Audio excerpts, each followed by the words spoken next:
Hello viewers, இனி நம்ம பார்க்க போறது ஒன் பீஸ் எபிசோட் 568 பார்ட் 1.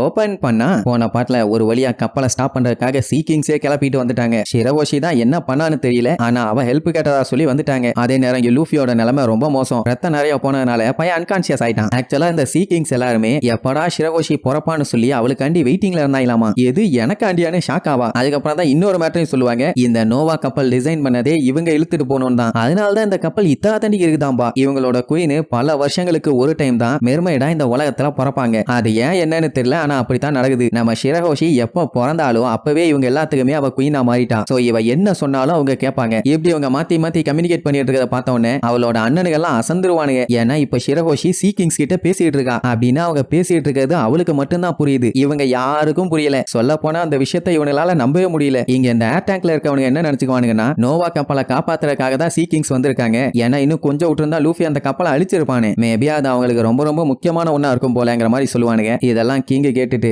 ஒரு வழியா ஷிரகோஷியோட பவர் வெளியில வந்துருச்சு. அவளோட பவரை யூஸ் பண்ணி இந்த உலகத்தையே மொத்தமா அழிக்க முடியும். ஆனா ஷிரகோஷி என்ன அப்படிப்பட்டவளா? ஒரு சின்ன புழு பூச்சிக்கு கூட துரோகம் பண்ண மாட்டா. பச்சை மைதா மாவு. அவ எப்படி இந்த உலகத்தை அழிப்பா? அதே நேரம் இங்க என்ன ஆகும்னா அந்த கப்பல் மேல இருந்த பெரிய சைஸ் பபுள் ஃபிஷ்மேன் ஐலாண்ட் மேல இருக்க பபுள் மேல பட்டனால இந்த பபுள அந்த பபுள் கொஞ்சம் கொஞ்சமா அப்சர்வ் பண்ண ஆரம்பிச்சிருச்சு. லூஃபி வேற இப்ப அதுக்குள்ள தானே இருக்கான். சோ சீக்கிரமா சீக்கிங்ஸ் போய் காப்பாத்த சொல்லுமா. உடனே ஷிரகோஷியா அடிச்சு புடிச்சு போய் அவனை காப்பாத்த போவா. அதே நேரம் இங்க ஃபுக்கபோஷியா அவன் தம்பிகளும் ஓடியே மத்தவங்களையும் போய் கேப்சர் பண்ற வேலையை பார்ப்போம் அடிச்சு புடிச்சு போவானுங்க. ஃபுக்கபோஷிக்கு இன்னுமே ஒரு விஷயம் சுத்தமா புரியல. இந்த ஷிப்பை காப்பாத்துற அளவுக்கு அப்படி என்ன சீக்ரெட் இதுல மறைஞ்சிருக்குதுன்னு. அதே நேரம் இங்க சீக்கிங்ஸ்ங்க கப்பல் அப்படியே சேஃப்டியா கொண்டு போய் வைப்போம்னு அப்படியே எழுதிட்டு போவாங்க. அப்பதான் அவங்களுக்கு இன்னொரு டவுட் என்னன்னா இவங்க பேசுறது ஷிரகோஷிக்கு புரியுது, அது ஓகே. ஏன்னா அவ இவங்க எல்லாத்தையுமே கண்ட்ரோல் பண்றதுக்காக படைக்கப்பட்ட ஒரு குயின் அது இருக்கிறதா. ஆனா லூஃபிக்கு எப்படி கேட்டுச்சு? ஏன்னா நிறுத்துன்னு சொன்னவன எவன்டாவன் வேலையை பார்த்துக்கிட்டு இருக்கும்போது டிஸ்டர்ப் பண்றதுன்னு சொல்லிட்டு வண்டவாடியா திட்டிட்டு இருந்தால அது எப்படின்னு இவங்களுக்கு புரியல. ஆனா இதே மாதிரி ஒரு சம்பவம் இதுக்கு முன்னாடி இவங்களுக்கு நடந்திருக்குது. அது வேற எப்பவும் இல்ல, வேற யாரும் இல்ல,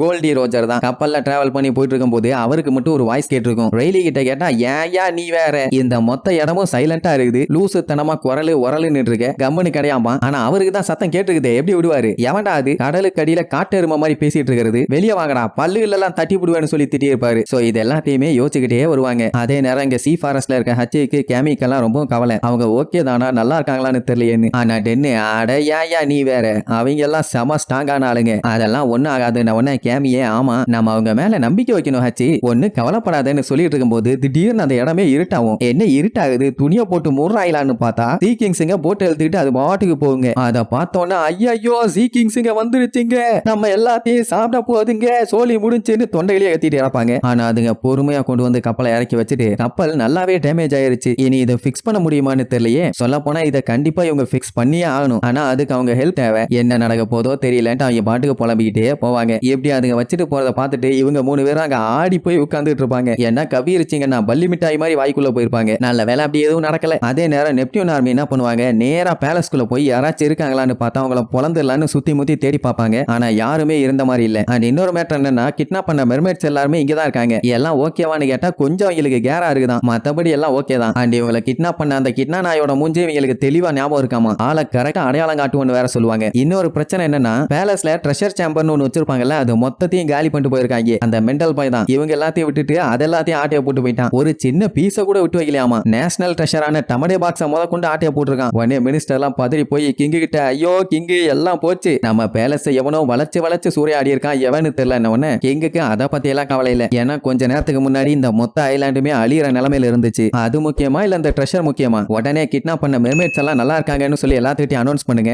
ஏன்னா அவங்களை கிட்னாப் பண்ணது ஸ்டார் ஹேட்ஸ்னு எல்லாம் நினைச்சிட்டு இருக்காங்க. அந்த ஒரு கெட்ட பேரு சரியாகட்டும், அந்த கெட்ட பேரை நம்ம தான் சரி பண்ணணும்னு ரொம்ப சோகமா சொல்லுவாரு. அதே நேரம் பிளாசால இருக்க ஃபிஷ்மேன் டிஸ்ட்ரிக்ட சேர்ந்தவங்க ஒரு சைடு ஓடுவானுங்க, மாட்டிட்டு இருந்த ஹியூமன்ஸ் ஒரு சைடு தப்பிச்சு ஓடுவானுங்க. உடனே இடையில ஜிம்பை வந்து தடுப்பானா. உடனே அவனுங்க நீ ஒருத்தன் தானே, நாங்க கோரல் பபுளை யூஸ் பண்ணி இங்க இருந்து பரேந்து எஸ்கேப் ஆயிருவோம், முடிஞ்சா புடிச்சுக்கடான்னு சொல்லிட்டு அந்த பபுளை ரெடி பண்ணுவானுங்க. நம்மளு கையில வாட்டர் எடுத்து அவனுக்கு நடுவுல ஒரே அடி ஏதோ பெரிய பாம் பிளாஸ்ட் ஆன மாதிரி ஆயிருக்கும். எவனாச்சும் பறந்து போறேன் நடந்து போறேன் உருண்டு போறேன்னு ஏதாச்சும் புதுசா ட்ரை பண்ணிக்க, இதுதான் நிலைமைப்பா. ஐயோ இவன் அவனுக்கு மேல கொடூரமா இருக்கானே. வேற வழி இல்ல சரண்டர் ஆயிட வேண்டியதான்னு பாஸ் நாங்க எல்லாமே ஹோடிக்கு பயந்து தான் பண்ணோம், அதனால எங்களை ஒன்னும் பண்ணிடாதீங்கன்னு சொல்லி ஃபிஷ்மேன்ஸ் எல்லாம் ஒரு சைடு பதறுவாங்க. அதே நேரம் இந்த ஹியூமன் பைரட்ஸ் எல்லாம் நாங்கெல்லாம் இந்த இடத்த டூரிஸ்ட் ஸ்பாட்னு நினைச்சுதான் சுத்தி பார்க்க வந்தோமே தவிர உங்க பஞ்சாயத்துல மூக்க நுழைக்கிறதுக்கு இல்ல, எங்களை விட்டுருங்க பானுங்க. ஜிம்பை தெளிவா சொல்லிடுவான், எவனும் இங்க இருந்து அசையக்கூடாது, ஏதாச்சும் தப்பிக்க ட்ரை பண்ணிக்க தலைய துண்டா எடுத்துருவேன். நெப்டியூன் ஃபேமிலி வந்து என்ன டெசிஷன் எடுக்கிறாங்களோ அதை கேட்டு ஒழுங்கா நடக்கணும், இல்லைன்னா அத்தனை பேர்த்துக்கும் சங்குதான உடனே சைலண்ட் ஆயிடுவானுங்க. அதுக்கப்புறம் மக்களுக்கு பிராட்காஸ்ட் பண்ணுவானுங்க, இந்த மாதிரி மெர்மைட்ஸ் எல்லாத்தையுமே கிட்னாப் பண்ணது ஸ்டார் ஹேட் பைரட்ஸ்னு நம்ம நினைச்சோம், ஆனா அதான் இல்ல,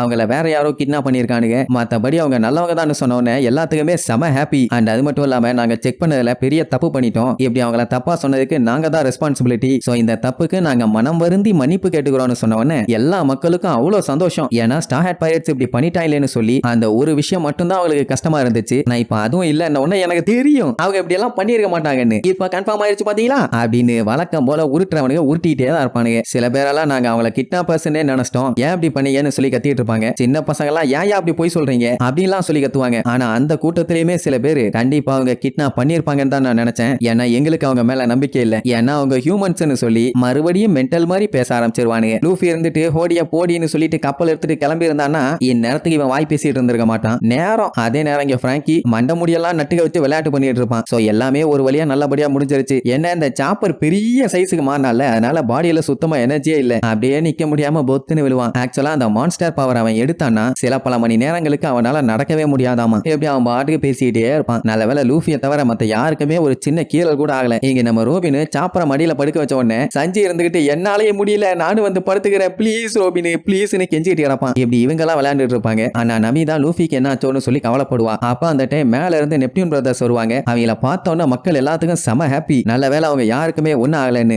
என்ன வரும்போது 2 பாடி அள்ளிட்டு வருவானுங்க, ஒன்னு ஹோடி இன்னொன்னு நம்ம முதுபாண்டி வேண்டர் டக்குன்னு. அந்த நிலைமையிலுமே அவனுக்கு மூஞ்ச பக்க கர்ண குடூரமா இருக்கு. மக்களே கொஞ்சம் பார்த்துட்டு பீதியாவாங்க, ஐயோ மறுபடியும் இவனுங்களான்னு. ஆனா நல்ல வேளை கான்சியஸ்ல இல்ல. புக்கபோஷி நேரா அவங்க அப்பாட்ட வந்து மன்னிப்பு கேட்பான். சாரி ஃபாதர், நாங்க ரொம்ப உங்களை கவலைப்படுத்திட்டோன்னு. அவரு பரவாயில்லப்பா, மண்ணக்கவாம உயிரோட வந்தீங்களே அது போதும் பாரு. அப்புறம் என்ன இவனு 2 ஒரு சங்கிலியில போட்டு கட்டிடுவாங்க. ஏன்னா 2 பேரும் கூட்டு கலவானிங்களாச்சே, கூட்டாதான் வச்சு கட்டணும். அதுக்கப்புறம் ஹோடியோட ஆபீசர்ஸ் ஒரு சைடு போட்டு குண்டு கட்டா கட்டுவானுங்க. அவ்வளவுதான் பெரிய பஞ்சாயத்தே ஓவர். அவ்வளவுதான் புக்கபோஷி ஒரு அனௌன்ஸ்மெண்ட் கொடுப்பான், யாரும் இனி கவலைப்பட தேவையில்லை, இந்த கிறுக்கு பயல்களால் இனிமேட்டு எந்த ஒரு பஞ்சாயத்தும் வராது, அதுக்கு நாங்க விட மாட்டோம், எல்லாம் என்ஜாய் பண்ணுங்கம்மா. உடனே எல்லாத்துக்குமே ஹாப்பி, இனிமேட்டு எந்த ஒரு பயமும் இல்லாம இருக்கலாம்னு. சில பேர்த்தால நம்பவே முடியல, இவ்வளவு கொடூரமான ஒருத்தன் ஃபிஷ்மேன் டிஸ்ட்ரிக்ட்ல நம்ம கூடவே இருந்திருக்கானான்னு. பைரட் ஆளுகளே அவன் மூஞ்ச பார்த்துட்டு பதறுவானுங்க, என்ன இவன் இவ்வளவு கொடூரமான மான்ஸ்டரா மாறிட்டான்னு. சோ இப்படி எல்லாரும் இங்க அவனை பத்தி பேசிட்டு இருக்கும்போது மேல இருந்து நம்ம ஷிரவோஷி கத்திக்கிட்டே வருவா. எல்லாத்துக்கும் சந்தோஷம் தாங்க முடியல, லூஃபி வந்துட்டான்னு. ஆனா அவன் அங்க அழுதுகிட்டு வருவா, ஐயோ பெரிய பிரச்சனை ஆயிடுச்சு, எல்லாம் காப்பாத்துங்க,